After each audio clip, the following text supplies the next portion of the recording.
അങ്ങനെ വീണ്ടും travel day നൈറ്റിൻ്റെ പുതിയൊരു വീഡിയോയിലേക്ക് എല്ലാവർക്കും സ്വാഗതം.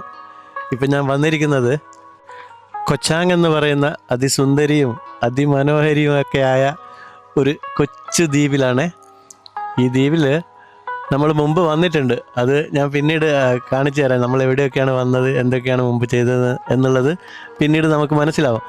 അതിനു മുമ്പ് ഈ ദ്വീപിലെ നമുക്ക് ഈ സുന്ദരിയായ ദ്വീപിലെ മനോഹരമായ സുന്ദരമായ കാഴ്ചകൾ, ആ പ്രകൃതി രമണീയം എന്നൊക്കെ പറയൂലേ, ആ രമണീയതയുടെ ഹൃദയത്തിലേക്ക് ഇറങ്ങി ചെന്നിട്ട് നമുക്ക് കുറേ കാഴ്ചകൾ കാണാം. ഓക്കെ, വാ. ഇപ്പം ഞാൻ നിൽക്കുന്നത് ഇത് കണ്ടോ, ഇവിടെ ഒരു ഷോപ്പിലാണ്. കുറേ ഫ്രൂട്ട്സൊക്കെ വിൽക്കുന്നുണ്ട് അവിടെ. ചെറിയൊരു മിനി മാർട്ടാണത്. നല്ല ഫ്രഷ് ഫ്രൂട്ട്സാണ്. ഐലൻഡ് ആണെങ്കിലും ഡെയിലി ഇവിടത്തേക്ക് മെയിൻ ലാൻഡിൽ നിന്നും ഫ്രൂട്ട്സും പച്ചക്കറികളും മീറ്റും അതേപോലെ എല്ലാ സാധനങ്ങളും വരുന്നുണ്ട്. അപ്പോൾ ഞാനിവിടെ ബ്രേക്ക്ഫാസ്റ്റ് കഴിക്കാൻ വേണ്ടി വണ്ടി ഒന്ന് അതാ അവിടെ സൈഡിൽ ഒതുക്കി നിർത്തിയിട്ട്, ആ മാവിൻ്റെ ചോട്ടിലുണ്ട് എൻ്റെ വണ്ടി. ഈ വണ്ടിയല്ല, ഇത് ഇവിടെ ആൾക്കാർ അങ്ങോട്ടും ഇങ്ങോട്ടും പോകാനൊക്കെ ട്രാൻസ്പോർട്ടായിട്ട് ഉപയോഗിക്കുന്ന വണ്ടിയാണത്. ഇവിടെ രാവിലെ തന്നെ കടയുടെ മുമ്പിൽ ഒരു പെൺകുട്ടി ക്ലീൻ ചെയ്തുകൊണ്ടിരിക്കുകയാണ്. ഇതൊരു റെസ്റ്റോറൻറ്റും പിന്നെ ഒരു മിനി മാർട്ടും ഒക്കെയാണ്. ഇതിൻ്റെ നേരെ മുമ്പിലായിട്ട് ഇത് കണ്ടോ, നിറയെ റബ്ബർ തോപ്പുകളാണ്, നിറയെ റബ്ബറുകളുണ്ട്. ഒരു എന്താ പറയുക, ശരിക്കും ഒരു നല്ല ഒരു ഗ്രാമീണ അന്തരീക്ഷം. ഇപ്പോൾ അത് രാവിലെ തന്നെയാണ് 7:30 ആയിട്ടുള്ളൂ ഇവിടെ. അപ്പോൾ ഞാൻ ഇന്നലെ വന്നതായിരുന്നു ഇവിടെ. അപ്പോൾ എന്തായാലും ബ്രേക്ക്ഫാസ്റ്റ് അവിടെ ഒന്ന് ഓർഡർ ചെയ്യാൻ പോയിട്ട്, ഇതുണ്ടോ എന്ത് വൃത്തിയായിട്ടാണ് ഇവർ ഈ ചെറിയൊരു കട. ഇത് കാണുമ്പോൾ തന്നെ നല്ലൊരു ഫ്രെയിം അല്ലേ. ഇവിടെ ഒരു ഓയിൽ ഡ്രമ്മ് കട്ട് ചെയ്തിട്ട് ബാർബിക്യൂൻ്റെ സെറ്റപ്പൊക്കെ ചെയ്ത് വെച്ചിട്ടുണ്ട്. അതിൻ്റെ അടുത്തായിട്ട് തന്നെ ഇവരുടെ പ്രാർത്ഥന, ഇവരുടെ ഒരു ബുദ്ധമത വിശ്വാസികളാണ്. അപ്പോൾ അവരുടെ പ്രാർത്ഥിക്കാനുള്ള ഒരു സംവിധാനം, ഒരു ചെറിയ സെറ്റപ്പ് അതൊക്കെ ചെയ്ത് വെച്ചിട്ടുണ്ട്. അവിടെ 2 പാവകൾ ആടി കളിക്കുന്നുണ്ടായിരുന്നു. വേറൊരു സാധനം കാണിച്ചു തരാം ഞാൻ. ആദ്യം ബ്രേക്ക്ഫാസ്റ്റ് കഴിക്കാം, എന്നിട്ട് കാണാം ബാക്കി കാഴ്ചകൾ. ബ്രേക്ക്ഫാസ്റ്റ് വന്നിട്ടുണ്ട്, ബ്രെഡ് പിന്നെ കോഫിയാണ്. പാൽ ഇവർ ഇങ്ങനെയാണ് തരുന്നത്, സെപ്പറേറ്റ് ആയിട്ട് കൊണ്ടുവരും. പാൽ വേണമെങ്കിൽ നമുക്ക് ഉപയോഗിക്കാം, വേണ്ടെങ്കിൽ ഉപയോഗിക്കണ്ട. പക്ഷെ ഞാൻ 2 ബോയിൽഡ് എഗ്ഗും ബ്രെഡും പിന്നെ ജാമും ആയിരുന്നു ഓർഡർ ചെയ്തത്. ഇത് മാത്രമല്ല, വേറെ 1-2 ഡിഷും കൂടി ഓർഡർ ചെയ്തിട്ടുണ്ട്. ഇവിടെ ഈ ഓപ്പൺ എയറിൽ ഇരുന്നിട്ട് ഇങ്ങനെ ബ്രേക്ക്ഫാസ്റ്റൊക്കെ കഴിക്കാൻ നല്ലൊരു വളരെ സുന്ദരമായ ഒരു അറ്റ്മോസ്ഫിയർ. ഞാൻ ഒരു ഗ്രീൻ സലാഡ് ഓർഡർ ചെയ്തിട്ടുണ്ടായിരുന്നു. ഇത് കണ്ടോ, ഇത് ഗ്രീൻ സലാഡും പിന്നെ ഒരു ഓറഞ്ച് ജ്യൂസും നല്ല ഭംഗിയായിട്ട് ഡെക്കറേറ്റ് ചെയ്ത് കൊണ്ടുവന്ന് വെച്ചിട്ടുണ്ട്. ടേബിളൊക്കെ ഞാൻ വീഡിയോ എടുക്കുമ്പോൾ ക്ലോത്തൊക്കെ വിരിച്ചിട്ട് നല്ല ഭംഗിയാക്കി വെച്ചിട്ടുണ്ട്. എന്തായാലും അവർക്കൊരു നന്ദി പറയാം. ഇവിടുത്തെ ഈ ഗ്രീൻ സലാഡ് ഞാൻ ഇതിനു മുമ്പും കഴിച്ചതുകൊണ്ടാണ് എനിക്കറിയാം. ഇവിടെയുള്ള ചെഫ് എന്ന് പറയുന്നത് ഒരു മ്യാൻമാറുകാരി ആണ്, പക്ഷേ ഇന്ത്യക്കാരിയുടെ ഒരു ലുക്കാണ്. അവരിപ്പോൾ ഉള്ളിൽ നല്ല ബിസിയാണ്, പുറത്തേക്ക് ഇറങ്ങാൻ പറ്റില്ല. അല്ലെങ്കിൽ ഞാൻ അവരെയും കൂടെ കാണിച്ചേനെ. ഒരു ഇന്ത്യൻ ലുക്കുള്ള ഒരു നല്ല ബ്യൂട്ടിഫുൾ മനോഹരിയായ ഒരു സ്ത്രീയാണ് ഇവിടെയുള്ള ചെഫ്. കാങ് അവിടെ ബ്രേക്ക്ഫാസ്റ്റ് കഴിച്ചു തുടങ്ങി. അപ്പോൾ ഞാൻ അപ്പുറത്തെ ടേബിളിൽ ഒരു ടൂന സാൻഡ്വിച്ച് ഇവിടെ ഓർഡർ ചെയ്തിട്ടുണ്ടായിരുന്നു, അതും കൂടെ വന്നിട്ടുണ്ട്. ഇവിടുത്തെ ടൂന സാൻഡ്വിച്ച് ഞാൻ മുമ്പ് കഴിച്ചതാണ്, അതുകൊണ്ട് എനിക്കറിയാം ഇതിൻ്റെ ടേസ്റ്റ്. വളരെ നല്ല ടേസ്റ്റ്. എന്ത് മാജിക്കാണ് അവർ ചെയ്യുന്നതെന്ന് അറിയില്ല, പക്ഷേ നല്ല സൂപ്പർ ടേസ്റ്റി ആയിട്ടാണ് ഇവിടുത്തെ ടൂന സാൻഡ്വിച്ചും ഈ ഗ്രീൻ സലാഡും ഒക്കെ എനിക്ക് തോന്നിയത്. വേറൊരു കാര്യം പറഞ്ഞു തരട്ടെ. ഇത് കണ്ടോ, ശരിക്കും ക്യാമറയിൽ കാണാൻ പറ്റുമോ എന്നുള്ള അറിയില്ല, എങ്കിലും ഞാൻ ട്രൈ ചെയ്യാം. കാരണം ഇവിടെ ഈ ഐലൻഡിൽ എല്ലാവർക്കും ഭയങ്കര ഇഷ്ടമുള്ള ഒരു പക്ഷിയാണ് നമ്മുടെ വേഴാമ്പൽ. എന്താ പറയുക, അതിനോട് വല്ലാത്തൊരു ആരാധനയാണ് ഈ ഐലൻഡിലുള്ള ആൾക്കാർക്ക്. അപ്പോൾ എല്ലാ വീട്ടിൻ്റെ മുമ്പിലും കണ്ടോ വേഴാമ്പൽ വന്ന് നിൽക്കുന്നത് കണ്ടോ, മേലേക്ക് കയറി പോകുന്നത്. എല്ലാ വീട്ടിൻ്റെ മുമ്പിലും പഴക്കുലകളും പച്ചപ്പഴവും പച്ചയും പഴുത്തതും ഒക്കെ ആയിട്ടുള്ള പഴങ്ങളും ഫ്രൂട്ട്സുകളൊക്കെ ഈ വേഴാമ്പലിന് വേണ്ടിയിട്ട് ഇവരിങ്ങനെ വെച്ച് കൊടുക്കും. എന്നിട്ട് വേഴാമ്പൽ വിശക്കുമ്പോഴൊക്കെ അവിടെ വന്ന് ഈ ഫുഡൊക്കെ കഴിച്ച് ഫ്രൂട്ട്സൊക്കെ കഴിച്ചിട്ട് തിരിച്ചു പോകും. ആരും അതിനെ ഉപദ്രവിക്കില്ല, അത് നമ്മളെ ഉപദ്രവിക്കില്ല. ഇവിടെ വേറൊരു സാധനം കണ്ടോ, ഇത് ഇവിടുത്തെ ഒരു പെട്രോൾ സ്റ്റേഷനാണ്. അതായത് ഇതിനകത്ത് നമുക്ക് നോട്ടുകൾ ഇട്ട് കൊടുത്തു കഴിഞ്ഞാൽ നമുക്ക് പെട്രോൾ സ്വന്തമായിട്ട് തന്നെ അടിക്കണം. പിന്നെ കോയിൻ ഇട്ട് കൊടുത്തു കഴിഞ്ഞാൽ നമുക്ക് പെട്രോൾ അടിക്കാൻ പറ്റും. പക്ഷേ ഇവിടെ ആരും ജോലിക്കൊന്നുമില്ല, നമ്മൾ സ്വന്തമായിട്ട് സെൽഫായിട്ട് തന്നെ ചെയ്യണം. നല്ല രസമില്ലേ, അടിപൊളിയല്ലേ ഈ ഐലൻഡ്. അതിന് തൊട്ടടുത്ത് തന്നെ ഇവിടെ ഒരു റെസ്റ്റോറൻ്റ് ഉണ്ട്. പക്ഷേ അവരിപ്പോൾ രാവിലെ ഓപ്പൺ ചെയ്യില്ല, അവർ വൈകുന്നേരം മാത്രം ഓപ്പൺ ചെയ്യുന്ന ഒരു റെസ്റ്റോറൻ്റാണ്. ഇവിടെ അവർ കണ്ടോ മരമൊക്കെ അങ്ങനെ തന്നെ കൊണ്ടുവന്ന് വെച്ചിരിക്കുകയാണ്. നിറയെ മരങ്ങൾ കൊണ്ടാണ് ഇതിൻ്റെ എല്ലാ പരിപാടികളും ചെയ്തു വെച്ചിട്ടുള്ളത്. കൗണ്ടറും റൂഫും ഒക്കെ, റൂഫ് മേലെ ഷീറ്റ് ഇട്ടിട്ടുണ്ട്, പിന്നെ കുറച്ച് ഭാഗം ഓല ഇട്ടിട്ടുണ്ട്. പക്ഷേ നല്ലൊരു അറ്റ്മോസ്ഫിയർ. ഇവിടെ വേറൊരു സാധനം കണ്ടോ, കോയിൻ ഇട്ടിട്ട് വിളിക്കുന്ന ടെലിഫോൺ ബൂത്ത്. ഇതൊക്കെ ഇപ്പോൾ ഉണ്ടോ, നമ്മുടെ നാട്ടിലുണ്ടോ എന്നുള്ളത് പോലും അറിയില്ല. വേറൊരു സംഭവം കാണിച്ചു തരാം. ഇതിന് നേരെ കുറച്ചിങ്ങോട്ടേക്ക് നടന്നു വരുമ്പോൾ ഇത് ഈ റെസ്റ്റോറൻറ്റിൻ്റെ ഹോട്ടലിൻ്റെ, അതായത് നമ്മൾ ബ്രേക്ക്ഫാസ്റ്റ് കഴിച്ച അവരുടെ അമ്മയാണ്. അവരിവിടെയാണ് താമസിക്കുന്നത്. പക്ഷേ ഇതിനുള്ളിൽ വേറൊരു സംഭവം കൂടെ ഉണ്ട്. ഉള്ളിലേക്ക് കയറി വരുമ്പോൾ ഇതൊരു സലൂണാണ്. ഈ വില്ലേജിലെ ഒരു സലൂൺ. നമ്മുടെ നാട്ടിൽ പണ്ടൊക്കെ ഉണ്ടായിരുന്നില്ലേ ഇതേപോലെയുള്ള ചെറിയ സലൂണുകളൊക്കെ.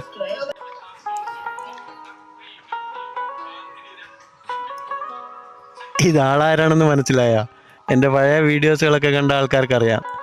ഇത് നമ്മുടെ നാനയാണ്. നമ്മൾ പണ്ട് സൺസെറ്റൊക്കെ കാണാൻ പോയിരുന്നില്ലേ, ആ നാനയാണ്. അവൾ അതിനുള്ളിൽ ഡാൻസ് ചെയ്തുകൊണ്ടിരിക്കുക.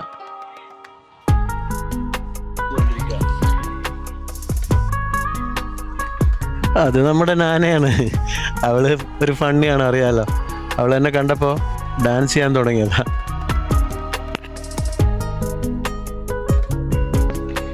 ഇനിയാണ് കാഴ്ച. ഞാൻ മോട്ടോർ ബൈക്ക് എടുത്തിട്ട് ഈ ഐലൻഡിൻ്റെ ഒരു ഓപ്പോസിറ്റ് ഭാഗത്തേക്ക് വന്നതാണ്. ഞാനും കാങ്ങും കൂടെ. കാങ്ങാണ് ക്യാമറ ചെയ്യുന്നത്. അപ്പോൾ ഒരു രക്ഷയില്ലാത്ത കാഴ്ച എന്നൊക്കെ പറയൂലേ, ഇതിന് എന്ത് പറയണോ, എന്ത് പേരിട്ട് വിളിക്കണമെന്ന് എനിക്കറിയില്ല. പക്ഷേ കുറച്ച് മഴക്കാറുണ്ട്, അതുകൊണ്ട് കുറച്ച് ക്ലിയറിൻ്റെ പ്രശ്നം ഉണ്ടാവും കാണുമ്പോൾ. എങ്കിലും കുറച്ച് ഡാർക്ക്നെസ് ആയിട്ടായിരിക്കും കാണുന്നത്. നിങ്ങൾക്ക് കണ്ടാൽ മനസ്സിലാവും, കാർമേഘങ്ങൾ നന്നായിട്ടുണ്ട്, മഴ പെയ്യാനുള്ള സാധ്യതയും കാണുന്നുണ്ട്. എങ്കിലും എന്ത് മനോഹരമായിട്ടുള്ളൊരു സ്ഥലത്താണ് ഞാൻ നിൽക്കുന്നതെന്ന് അറിയോ? ഇത് ഇവിടെ ചെറിയ ചെറിയ കല്ലുകളുണ്ട് ഇതേപോലെ. അതുകൊണ്ട് തന്നെ ഈ ബീച്ചിന്, ഇതൊരു ചെറിയ ബീച്ചാണ്. ഈ ബീച്ചിന് ഇവർ റോക്ക് ബീച്ച് എന്നാണ് പറയുന്നത്. ഇവിടെ ഉണ്ടല്ലോ ഇങ്ങനെ ഇരുന്നിട്ട് ഇത് ഈ വെള്ളവും ഈ കടലും ഇതൊക്കെ നോക്കിയിട്ട് ഇങ്ങനെ ഇരിക്കുമ്പോൾ ഉണ്ടല്ലോ, വല്ലാത്തൊരു അനുഭൂതി. എന്താ പറയുക, ഒരു വല്ലാത്തൊരു ഫീലാണ് കേട്ടോ. അവിടെ കാണുന്ന ആ മലയില്ലേ, ഒരു ചെറിയ കുന്ന്, അത് കടലിലേക്ക് ഇങ്ങനെ ഇറങ്ങി വന്നിരിക്കുകയാണ്. ഞാനും വരട്ടെ കടലേ എന്ന് ചോദിച്ചുകൊണ്ട്. അതൊക്കെ കാണുമ്പോൾ ഉണ്ടല്ലോ, ഇവിടെയൊക്കെ വന്നിട്ട് കവികൾക്കൊക്കെ നന്നായിട്ട് കവിതകളൊക്കെ എഴുതാൻ പറ്റിയ ഒരു സ്ഥലമാണ്. ഈ ഐലൻഡ് പൊതുവെ വളരെ ചെറിയൊരു ഐലൻഡാണ്.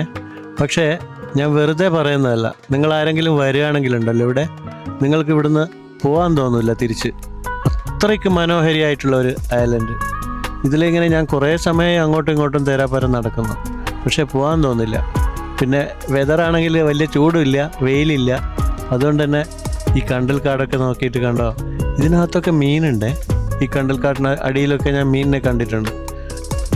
ആക്ച്വലി ഇത് ജസ്റ്റ് ഒരു ബീച്ചല്ല. ഇവിടെ ടൂറിസ്റ്റുകൾ വന്നിട്ട് അങ്ങനെ കുളിക്കാനോ അങ്ങനെയുള്ള ആക്ടിവിറ്റീസോ ഒന്നുമല്ല ഇവിടെ ഉള്ളത്. ഇതൊരു ഫിഷർമാൻ വില്ലേജാണ്.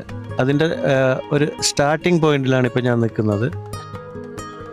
ഇത് കണ്ടോ, ഇതൊരു കശുവണ്ടി തോട്ടാണ്, വലിയ തോട്ടാണ്. അപ്പോൾ ഞാൻ ബൈക്ക് കുറച്ച് ദൂരെ അങ്ങോട്ട് പാർക്ക് ചെയ്തിട്ട് ഇതിൽ നടന്നു വരികയാണ് ഉണ്ടായത്. പക്ഷേ ഈ കശുവണ്ടി തോട്ടത്തിൻ്റെ ഉള്ളിൽ കൂടെയൊക്കെ ഇങ്ങനെ നടക്കുമ്പോൾ ശരിക്കും നമ്മുടെ നാട്ടിലൂടെ നടക്കുന്ന അതേ ഒരു പ്രതീതി. അവിടെ കുറച്ച് ദൂരമായിട്ടൊരു വീടുണ്ട്, ആൾക്കാർ താമസമില്ലാത്തൊരു വീടാണ്. ഒരു പഴയ വീടായിട്ടാണ് എനിക്ക് തോന്നിയത്. ഊഞ്ഞാൽ കണ്ടു കഴിഞ്ഞാൽ പിന്നെ നമ്മൾ ഒന്ന് ഇരുന്ന് ആടണമല്ലോ അല്ലേ, അതാണല്ലോ നമ്മുടെ നിയമം. പക്ഷേ ഈ ഊഞ്ഞാൽ വളരെ താഴ്ന്നിട്ടാണുള്ളത്. ചെറിയ കുട്ടികൾക്ക് ആടാൻ വേണ്ടി കെട്ടിയതുപോലെയാണ് തോന്നുന്നത്. ഫിഷർമാൻ വില്ലേജ് ആണല്ലോ, അപ്പോൾ തീർച്ചയായും ചെറിയ ചെറിയ കുട്ടികളൊക്കെ ഉണ്ടാവും, അവർക്ക് ആടാൻ വേണ്ടി ഉണ്ടാക്കിയതായിരിക്കും. അതുകൊണ്ട് തന്നെ എനിക്ക് അത്ര ഫാസ്റ്റായിട്ട് ആടാൻ പറ്റുന്നില്ല. എന്നാലും ഊഞ്ഞാൽ കണ്ടു കഴിഞ്ഞാൽ നമുക്ക് ഒന്ന് ഇരുന്ന് ആടി നോക്കണ്ടേ. അപ്പോൾ ഈ ഫിഷർമാൻ വില്ലേജിൻ്റെ കുറച്ചുകൂടെ കാഴ്ചകളൊക്കെ നമുക്ക് ഇനിയും കാണാം. ഇവിടെ ഇപ്പോൾ ഞാനും കാങ്ങും മാത്രമേ ഉള്ളൂ. പിന്നെ 2 പട്ടിക്കുട്ടികളെയും കണ്ടു, കുറച്ച് പൂച്ചകളെയും കണ്ടു. വേറെ ആരുമില്ല. എനിക്ക് തോന്നുന്നത് ഇവരൊക്കെ മീൻ പിടിക്കാൻ പോയിട്ടുണ്ടാവും. കാരണം ഇവിടെ ബോട്ടുകളൊന്നും കാര്യമായിട്ട് കാണാനില്ല. അതേപോലെ വലകളൊന്നും വലിയ വലകളൊന്നും കാണാനില്ല. പക്ഷേ അത് തന്നെയായിരിക്കും സംഭവം. ആരും ഇല്ല ഇപ്പോൾ തൽക്കാലത്തേക്ക്. എല്ലാവരും മീൻ പിടിക്കാൻ പോയിട്ടുണ്ടാവും. പക്ഷേ എന്ത് രസമാണ് ഇത് കണ്ടോ, പഴയ വലയൊക്കെ പൊട്ടിപ്പൊളിഞ്ഞ് കിടക്കുന്നു. അവിടെ ഒരു ചെറിയൊരു വഞ്ചി കിടക്കുന്നു. എന്തൊരു ഫ്രെയിമാണെന്ന് നോക്ക്. ആഹാ, കണ്ടൽ കാടും ചെറിയൊരു വഞ്ചിയും തിരയില്ലാത്തൊരു കടലും, വല്ലാത്ത രസമില്ലേ. ഇവിടെ അവരുടെ മീൻ പിടിക്കാനുള്ള കുറേ സാധനങ്ങളൊക്കെ വെച്ചിട്ടുണ്ട്. അതിൽ പല ഐറ്റംസ് ഉണ്ടാവും. പിന്നെ അപ്പുറത്തായിട്ട് ഈ കൂടില്ലേ, മീനിനെ പിടിക്കാൻ ഉപയോഗിക്കുന്ന കൂട്, അത് കുറേ ഉണ്ട്, ഇഷ്ടംപോലെ ഉണ്ടാക്കി വെച്ചിട്ടുണ്ട്. പഴയതും പുതിയതൊക്കെ കാണാനുണ്ട്. നല്ല ഇവിടെ എന്താ ഹമ്മോക്ക് എന്നെ നോക്കിച്ചിരിക്കുന്നു. ഹമ്മോക്കിൽ ഇപ്പോൾ കയറിക്കഴിഞ്ഞാൽ കിടന്നുറങ്ങാൻ തോന്നും. അത്രയ്ക്ക് നല്ലൊരു രസമുള്ളൊരു അന്തരീക്ഷം. ചെറിയൊരു തണുപ്പുണ്ട്. ഇതുണ്ട് ചെറിയൊരു വീട്. ആഹാ, അവിടെ നിന്ന് അങ്ങ് ഇറങ്ങിയാൽ മതി കടലിലേക്ക്. അയ്യോ എൻ്റെ മോനെ, ഹമ്മോക്കിൽ ഒന്ന് കയറി നോക്കാം. അല്ലെങ്കിൽ കാരണം ഹമ്മോക്ക് എന്ത് വിചാരിക്കും, നമ്മളെപ്പോഴും ഹമ്മോക്ക് കണ്ടു കഴിഞ്ഞാൽ വേഗം കയറി കിടക്കുന്നതല്ലേ. ഒരു പൂച്ചയുണ്ട് എൻ്റെ അടുത്തേക്ക് വരുന്നത്. ഇപ്പോൾ ഇതുവരെ ഞാനിവിടെ ആരെയും കണ്ടിട്ടില്ല. പൂച്ചയും ഞാനും ഗ്യാങ്ങും മാത്രമേ ഉള്ളൂ. 2 പട്ടിക്കുട്ടികൾ ഉണ്ടായിരുന്നു. ഈ ഹമ്മോക്കിൽ ഇങ്ങനെ കടന്നിട്ട് ആകാശം നോക്കി, പിന്നെ കടലിൻ്റെ ചെറിയ തിരമാലകളേ ഉള്ളൂ, ചെറുതേ ഉള്ളൂ. കടൽ കാറ്റൊക്കെ കൊണ്ട് വൈകുന്നേരമൊക്കെ ഇങ്ങനെ കിടക്കാൻ എന്ത് രസമായിരിക്കും അല്ലേ. ആഹാ, എന്താ പറയുക, ഇതിലിങ്ങനെ ആടിക്കൊണ്ടിരിക്കുമ്പോൾ വല്ലാത്തൊരു, അത് ശരിക്കും അനുഭവിച്ചറിയണം, അല്ലാണ്ട് പറഞ്ഞ് അറിയിക്കാനൊന്നും പറ്റില്ല. അനുഭവിച്ച ആൾക്കാർക്ക് അറിയാൻ പറ്റുമല്ലോ. പിന്നെ ഇതൊക്കെ നമുക്ക് വലിയൊരു കൗതുകമാണെങ്കിലോ, ഇവർ ഇവിടെ സ്ഥിരമായിട്ട് താമസിക്കുന്ന ഇവർക്ക് അതൊന്നും വലിയൊരു അത്ര ഒരു സംഭവമായിട്ടൊന്നും തോന്നുന്നുണ്ടാവില്ലായിരിക്കും. പക്ഷേ നമ്മൾക്കൊക്കെ ഇവിടെയൊക്കെ വന്നിട്ട് ഇതൊക്കെ എക്സ്പീരിയൻസ് ചെയ്യുക എന്ന് പറയുന്നത് ഒരു വലിയൊരു സംഭവം തന്നെയാണ്. പ്രത്യേകിച്ച് എന്നെ സംബന്ധിച്ച് പറയുകയാണെങ്കിൽ എനിക്ക് ഐലൻഡിൽ ഇങ്ങനെ യാത്ര ചെയ്യുന്നതൊക്കെ എനിക്ക് വളരെ ഇഷ്ടമുള്ളൊരു സംഭവമാണ്. മറ്റുള്ള സിറ്റികളിൽ യാത്ര ചെയ്യുന്നതിനേക്കാളും ഈ ഐലൻഡ് ലൈഫാണ് എനിക്ക് കൂടുതൽ ഇഷ്ടം. അതുകൊണ്ടാണ് ഞാൻ കൂടുതലും ഐലൻഡൊക്കെ എക്സ്പ്ലോർ ചെയ്യാൻ ശ്രമിക്കുന്നത്. അല്ലെങ്കിൽ വില്ലേജ് ലൈഫ് അങ്ങനെയൊക്കെ ആകുമ്പോൾ നമുക്ക് കൂടുതൽ അറിയാനും പഠിക്കാനും മനസ്സിലാക്കാനും, പിന്നെ അതുമാത്രമല്ല നമുക്ക് ലൈഫ് നന്നായി എൻജോയ് ചെയ്യാനൊക്കെ പറ്റും. ഇതേപോലെ വലിയ ക്രൗഡഡ് അല്ല, പിന്നെ പൊല്യൂഷൻ ഇല്ല. കണ്ടോ എന്ത് രസമുള്ള, നിങ്ങൾക്ക് കാണുമ്പോൾ മനസ്സിലാവില്ലേ ഞാൻ എത്ര രസമുള്ള ചെറിയൊരു ഐലൻഡാണിത്. കുറഞ്ഞ സമയം കൊണ്ട് നമുക്ക് ഈ ഐലൻഡ് മൊത്തം ചുറ്റിക്കറങ്ങി കാണാൻ പറ്റും. ഇവിടെ വൈകുന്നേരങ്ങളിലൊക്കെ ഇങ്ങനെ വന്നിരിക്കാനോ കൂട്ടുകാരൊക്കെ ഒത്ത് എന്ത് രസമായിരിക്കും അല്ലേ. ഞാൻ വെറുതെ പറയില്ല, സത്യമായിട്ടും എനിക്ക് ഇവിടുന്ന് പോകാൻ തോന്നുന്നേ ഇല്ല. മണിക്കൂറുകളായി ഞാനിപ്പോൾ ഇവിടെ ഇങ്ങനെ ഇരിക്കുകയും നിൽക്കുകയും നടക്കുകയൊക്കെ ചെയ്യുന്നു. ഈ ഒരു വഞ്ചി ഇത് ഫൈബറിൻ്റെയാണ്. അത് ചിലപ്പോൾ ഇവിടെ അടുത്തൊക്കെ ഇതിൻ്റെ ചെറിയ ചെറിയ മീനുകളൊക്കെ പിടിക്കാൻ വേണ്ടി ഉപയോഗിക്കുന്നതായിരിക്കും. അവിടെ ദൂരെ ഒരു വീടുണ്ട്, അത് കണ്ടോ. ആ വീട്ടിൽ 2 പക്ഷികൾ കരയുന്നുണ്ട്. നമുക്കൊന്ന് ചെന്ന് നോക്കാം അവിടെ എന്ത് പക്ഷിയാണ് ഉള്ളതെന്ന് നോക്കിയിട്ട് വരാം. അവിടെ ആരെയും കാണുന്നുമില്ല, അതാണ് പ്രശ്നം. നമ്മൾ ഈ വീട്ടിൻ്റെ അടുത്തേക്കൊക്കെ പോകുമ്പോൾ ആരും ഇല്ലാതിരിക്കുമ്പോൾ അതൊരു പ്രശ്നമല്ലേ. ഇത് പ്രാവാണല്ലോ. പ്രാവ് നമ്മുടെ ഒറിജിനൽ ശരിക്കും പ്രാവല്ല, പ്രാവിൻ്റെ ഫാമിലിയിൽപ്പെട്ട ഡോഗ് ഫാമിലിയിൽപ്പെട്ട പക്ഷിയാണ്. 2 എണ്ണം ഉണ്ട്, അപ്പുറമുണ്ട് ഇപ്പുറമുണ്ട്. എനിക്ക് തോന്നുന്നു അകത്തുണ്ടെന്ന് തോന്നുന്നു. അകത്തുനിന്നും പക്ഷികളുടെ ശബ്ദം കേൾക്കുന്നുണ്ടായിരുന്നു. ഇവിടെ ഇവരുടെ മുറ്റത്ത് ചെറിയൊരു ഇത് കണ്ടോ, ചെറിയൊരു റൗണ്ടിൽ ഇങ്ങനെ ചെയ്തിട്ട് കുറച്ച് നാരകമൊക്കെ നട്ടുപിടിപ്പിച്ചിട്ടുണ്ട്. ഇതും ഒരു ഫിഷർമാൻ്റെ ഒരു ചെറിയൊരു വീടാണ്. ഇവിടെ ഈ ഐസ് ബോക്സൊക്കെ കാണുന്നുണ്ട്. എനിക്ക് തോന്നുന്നത് മീൻ പിടിച്ചുകൊണ്ട് വന്നിട്ട് പെട്ടെന്ന് അതിനകത്തേക്ക് ഐസ് ബോക്സിലേക്ക് മാറ്റാനായിരിക്കും ആ ബോക്സൊക്കെ സൂക്ഷിച്ചിട്ടുള്ളത്. ഇവിടെ കണ്ടോ ടേബിളൊക്കെ ഇട്ടിട്ട് മരത്തിൻ്റെ ചുവട്ടിൽ. അടിപൊളി, എന്ത് രസമല്ലേ ഇത്. ഞാൻ എന്ത് രസമാണ് എന്ത് ഭംഗിയാണെന്നൊക്കെ പറയുമ്പോൾ നിങ്ങൾക്ക് തന്നെ തോന്നുന്നില്ലേ ഇത് കാണാൻ ഭംഗിയുണ്ട്. വല്ലാത്തൊരു രസമുള്ള ഒരു ഭംഗിയുള്ള ഒരു സ്ഥലത്താണ് ഞാൻ വന്നിട്ടുള്ളതെന്ന്. അവിടെയുണ്ട് ഹമ്മോക്ക്. അവിടുത്തെ ഒരു ചെറിയൊരു വീടാണ് ഫിഷർമാൻ്റെ. ഇവരൊക്കെ മത്സ്യബന്ധനത്തിൽ ഏർപ്പെട്ടിരിക്കുന്ന ആൾക്കാരാണ്. പക്ഷെ നമ്മുടെ നാട്ടിലെ പോലെ തൊട്ടടുത്തടുത്തടുത്തായിട്ടല്ല വീടുകൾ, കുറച്ച് ദൂരമായിട്ട്. കുറച്ച് പേരെ ഇവിടെ താമസിക്കുന്നുള്ളൂ എന്ന് തോന്നുന്നു. എന്തായാലും ഈ വീടൊക്കെ കാണുമ്പോൾ, ഈ ചെറിയ ചെറിയ വീട്, ഇതിലൊക്കെ താമസിക്കുമ്പോൾ ഇത് വീടല്ല, ഇത് വീടാണോ? ശരിക്കും അല്ല, ഇത് ഒരു റെസ്റ്റോറൻ്റ് ആണ് കേട്ടോ. എനിക്ക് തോന്നുന്നത് ഇവിടെ തന്നെയുള്ള ആൾക്കാർക്ക് ഫുഡൊക്കെ കഴിക്കാനും, ടൂറിസ്റ്റുകൾ പോകുന്നുണ്ട് അത്യാവശ്യം. ആ മോട്ടോർ ബൈക്കിൽ ഇപ്പോൾ പോയത് ടൂറിസ്റ്റാണ്. ഇതൊരു ചെറിയ റെസ്റ്റോറൻ്റ് ആണ്, പ്ലസ് ബാറ് കൂടിയാണ്.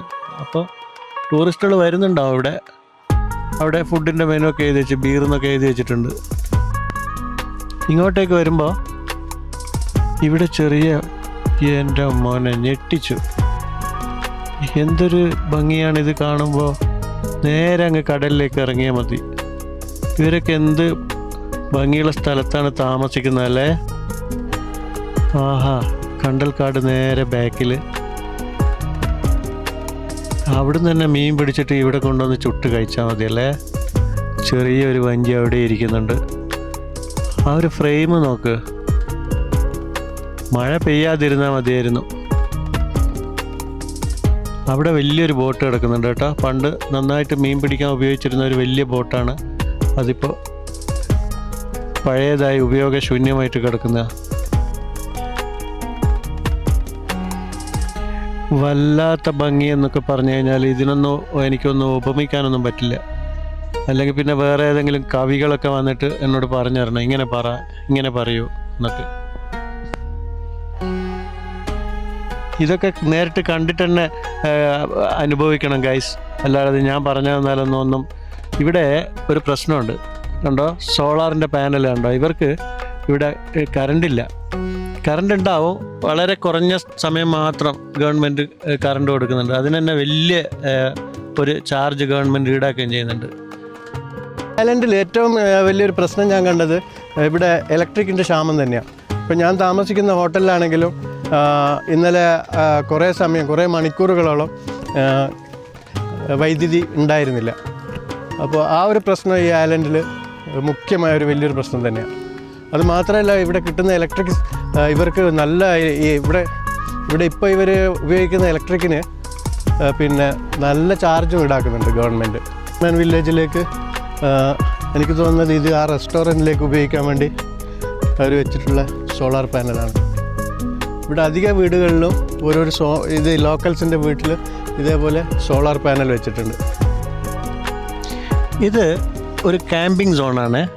അത് കണ്ടോ, അവിടെ ക്യാമ്പിംഗ് സോൺ എന്ന് എഴുതി വെച്ചിട്ടുള്ളത്. ഇതെന്താണെന്നറിയോ, നമ്മൾ സോളോ ആയിട്ടൊക്കെ യാത്ര ചെയ്യൂലേ. അപ്പം നമ്മുടെ കയ്യിൽ ടെൻ്റൊക്കെ ഉണ്ടെങ്കിൽ നമ്മൾ പല യൂട്യൂബേഴ്സിൻ്റെ നമ്മൾ കണ്ടിട്ടുണ്ട് വീഡിയോസൊക്കെ, അവർ ടെൻ്റൊക്കെ അടിച്ചിട്ട് താമസിക്കുന്നത്. അതേപോലെ ഇവിടെ വന്നിട്ട് നമുക്ക് നമ്മുടെ കയ്യിൽ സ്വന്തമായിട്ട് ടെൻ്റ് ഉണ്ടെങ്കിൽ നമുക്കിവിടെ അടിച്ചിട്ട് ഇവിടെ കിടന്നുറങ്ങാം. കുളിക്കാൻ വെള്ളവും ബാത്റൂമും ടോയ്ലറ്റൊക്കെ ഇവിടെ അവൈലബിൾ ആണ്. അതൊന്നും പ്രശ്നമില്ല. അതിനൊന്നും നമ്മൾ പൈസയൊന്നും കൊടുക്കേണ്ട ആവശ്യമില്ല. നമുക്കത് ഫ്രീ ആയിട്ട് തന്നെയാണ് ഈ ഐലൻഡിൽ ഇവർ തരുന്നത്. അത്രയും ടൂറിസത്തിനെ അവർ പ്രൊമോട്ട് ചെയ്യുന്നുണ്ട് എന്നുള്ളതാണ് അതിൻ്റെ അർത്ഥം. പക്ഷേ ഈ കറണ്ടിൻ്റെ പ്രശ്നം കറണ്ട് നമുക്ക് ഉണ്ടാവില്ല, ഇലക്ട്രിക് ഉണ്ടാവില്ല. മെഴുകുതിരിയോ മറ്റോ എന്തെങ്കിലും ഉപയോഗിക്കേണ്ടി വരും രാത്രി. പിന്നെ ഫോൺ ചാർജ് ചെയ്യാൻ നമ്മൾ റെസ്റ്റോറൻറ്റിലോ മറ്റോ ഈ ബാറിലൊക്കെ അവിടെയൊക്കെ ഇലക്ട്രിക് പോയിൻ്റ് ഉണ്ട്. അവർ വൈകുന്നേരം നമുക്ക് അവിടുന്ന് ഫോണൊക്കെ ചാർജ് ചെയ്യാൻ പറ്റും. ഈ ഒരു സ്ഥലം എൻ്റെ പഴയ വീഡിയോസൊക്കെ കണ്ട ആൾക്കാർക്ക് മനസ്സിലാവും. ഓർക്കുന്നുണ്ടോയെന്ന് അറിയില്ല, പക്ഷേ എനിക്ക് ഒരുപാട് ഓർമ്മകൾ സമ്മാനിച്ച ഒരു സ്ഥലമാണിത്. ഇത് നമ്മുടെ ജിപ്സി വില്ലേജിൻ്റെ അടുത്തുള്ള ഒരു പാലം എന്നൊക്കെ, കടലിലേക്ക് പ്രൊജക്റ്റ് ചെയ്തിരിക്കുന്ന മുള കൊണ്ടുണ്ടാക്കിയ ഒരു ബ്രിഡ്ജ്, നമുക്ക് നടന്നു പോകാനുള്ള ഒരു സംഭവം ഉണ്ടാക്കി വെച്ചിരിക്കുകയാണ്. പക്ഷേ ഇതിൻ്റെ മുകളിലൂടെ നടക്കുമ്പോൾ നമ്മൾ വളരെ ശ്രദ്ധിക്കണം, കാരണം ചില മുളകളൊക്കെ പൊട്ടിക്കിടക്കുന്നുണ്ട്.